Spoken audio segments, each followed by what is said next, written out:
Nearly a century later, the past returns, not through speeches, not through classrooms, but through search bars. One of ours, all of yours. A sentence pulled from history back into the present. The phrase appears everywhere. Forums, archives, arguments online. Some call it propaganda, some call it a warning. Few understand it was once a rule that decided who belonged and who did not. To understand this sentence, we must understand the system. A system that did not ask who you were, but what you were, and what would happen if you were not considered one of them. Germany, 1923. Defeat had humiliated the nation. Inflation destroyed savings. Democracy felt weak. In places like this, anger gathered, a promise was made, unity through exclusion. By 19, ideology became law. Citizenship was rewritten.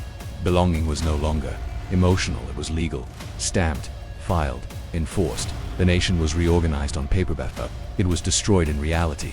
Propaganda did not begin with shouting, it educated it, normalized it, taught children who was pure and who was dangerous. Hatred was not spontaneous, it was engineered.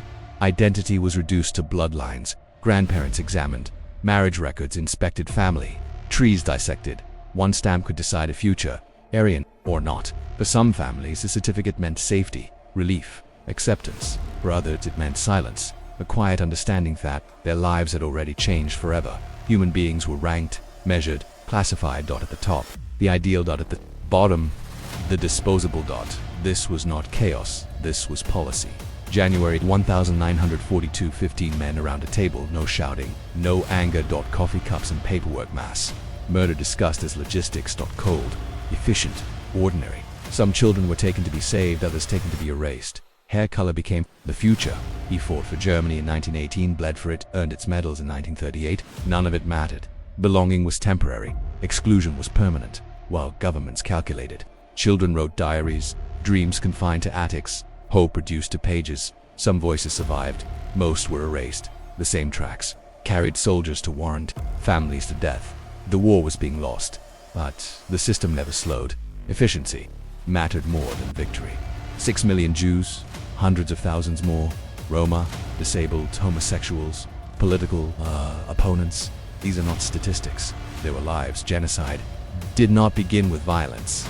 It began with classification, with language, with obedience, and with silence. The tools remained. Different uniforms, different slogans, the same temptation to divide humanity into us and them. The phrase returns. PS. The question never left. Who belongs and who decides? Once a society accepts one of ours, or all of yours, it has already chosen a side. Remember, resist.